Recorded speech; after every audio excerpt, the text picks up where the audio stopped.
భూమికి యాక్సిడెంట్ అవ్వడంతో భూమిని హాస్పిటల్లో జాయిన్ చేస్తారు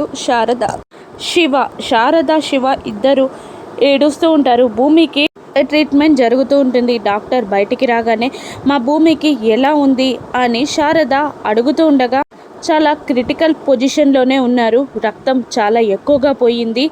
కోమాలోకి కూడా వెళ్ళిపోవచ్చు. ట్రీట్మెంట్ మాత్రమే మేము చేయగలం. ఆపై దేవుని దయ అని డాక్టర్ అంటూ అక్కడి నుండి వెళ్ళిపోతుంది. ఇక శారద శివ ఇద్దరు ఏడుస్తూ ఉంటారు. అప్పుడు ఒక అమ్మాయితో ఒక అమ్మ ఇలా చెప్తూ ఉంటుంది భూమి గుచ్చి. ఆవిడ నాట్యానికి టీచర్. ఫ్రీగా మీకు డ్యాన్స్ నేర్పిస్తాను అని పేపర్లో ప్రకటన ఇచ్చినప్పుడు నేను చాలా సంబరపడిపోయాను. కానీ ఆవిడకి యాక్సిడెంట్ అయింది. ఆవిడ బ్రతుకుతుందో లేదో తెలియదు.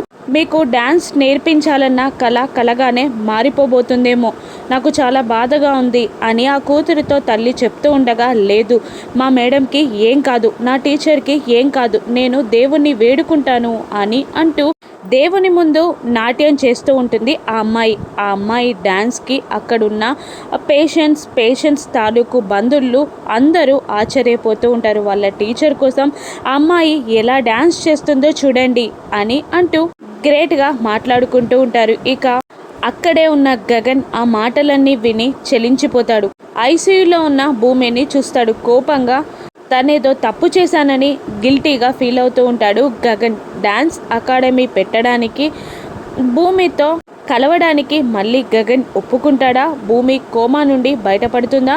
రాను ఎపిసోడ్స్లో చూద్దాం. Thank you for watching.